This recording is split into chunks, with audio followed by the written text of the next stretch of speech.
Hi అండి. Welcome to వర్మిరా Hills. నేను మీ శ్రావణి. ఈరోజు మన ఛానల్‌లో పిల్లలు, పెద్దలు ఎంతగానో ఇష్టపడే హెల్తీ బ్రేక్‌ఫాస్ట్ అయితే చేసేసుకుందాము. మరి ఇంకెందుకు ఆలస్యం వెంటనే వీడియోలోకైతే వచ్చేయండి.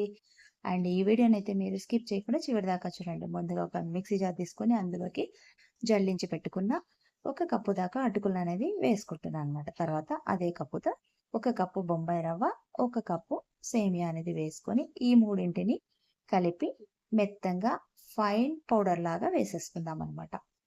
తర్వాత చేసి పెట్టుకున్న పౌడర్‌ని ఒక మిక్సింగ్ బౌల్‌లోకి ట్రాన్స్‌ఫర్ చేసేసుకొని, అందులోకి ఒక 250 ఎంఎల్ దాకా ఫ్రెష్ పెరుగునైతే యాడ్ చేసుకొని, తర్వాత కొద్దిగా వాటర్‌ని యాడ్ చేసుకుంటూ కలిపేసుకుందాము. సాఫ్ట్ బ్యాటర్ వచ్చేదాకా కూడా ఎక్కడ ఉండలు లేకుండా మెత్తంగా ఒక 2 మినిట్స్ పాటు కలిపినట్టయితే సాఫ్ట్‌గా బ్యాటర్ అనేది తయారైపోతుందనమాట. ఇప్పుడు ఇందులోకి రుచికి సరిపడా కాస్త ఉప్పు, సన్నగా కట్ చేసుకున్న అల్లం ముక్కలు, సన్నగా కట్ చేసుకున్న ఉల్లిపాయ ముక్కలు, సన్నగా కట్ చేసుకున్న కరివేపాకు, సన్నగా కట్ చేసుకున్న పచ్చిమిరపకాయ ముక్కలు, సన్నగా కట్ చేసుకున్న కొత్తిమీర, అలాగే తురిమి పెట్టుకున్న కాస్త క్యారెట్ తురుము కూడా వేసి మొత్తం అంతా బ్యాటర్‌కంతా కూడా కలిసేలాగా ఒక 2 మినిట్స్ పాటు కలిపేసుకొని ఒక 10 నిమిషాల పాటు మూత పెట్టి మనము పక్కన పెట్టేసుకుందాము.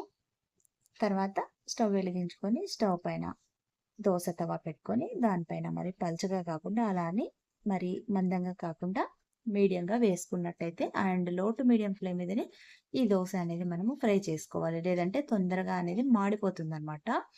అండ్ వెంటనే తీయకూడదు. వేసిన తర్వాత కూడా ఒక 2 మినిట్స్ పాటు లో ఫ్లేమ్ మీద పెట్టి మూత పెట్టి ఫ్రై చేసుకున్నట్టయితే దోస అనేది పర్ఫెక్ట్‌గా వస్తుందనమాట. సో, చూసారు కదా! ఎంత కలర్‌ఫుల్‌గా ఉంది అండ్ ఎంత గోల్డెన్ కలర్ వచ్చింది. ఈ మాత్రం వస్తే దోస అనేది మనకు పర్ఫెక్ట్‌గా ఫ్రై అయినట్టు లెక్క అనమాట. చూసారు కదా! Gold colour. నెక్స్ట్ ఇంకొక వైపుకు టర్న్ చేసేసుకుందాం. అంతే, నెక్స్ట్ ప్లేట్‌లోకి సర్వ్ చేసుకోవడము. మీకిష్టమైన చట్నీలతో లాగించేయడమే. చూసారు కదా! ఎంత ఈజీగా, ఎంత ఇన్‌స్టంట్‌గా తయారైపోయిందో. వితిన్ హాఫ్ అన్ అవర్‌లో అయితే కంప్లీట్ అయిపోతుంది బ్రేక్‌ఫాస్ట్. మీకు కూడా నచ్చింది కదా! ఇంట్లో పిల్లలు స్కూల్‌కి రెడీ అవుతున్నప్పుడు ఏం టిఫిన్ చేయాలో తోచనప్పుడు వెంటనే ఇన్‌స్టంట్‌గా ఈ దోస అయితే మనం చేసేసుకోవచ్చు. చాలా హెల్తీగా ఉంటుంది. చాలా టేస్టీగా ఉంటుంది. అండ్ పిల్లలు కూడా చాలా చాలా ఇష్టపడతారనమాట. మరి ఇంకెందుకు ఆలస్యం, వెంటనే మీరు కూడా తప్పకుండా ట్రై చేయండి. మీకు కూడా కుదురుతుంది. అంటే మీకెలా కుదిరిందో నాకొక కామెంట్ చేయండి. తర్వాత నెక్స్ట్ మళ్ళీ ఇంకొక మంచి వీడియోతో మళ్ళీ మీ ముందుకుంటా. Until then bye. Thanks for watching.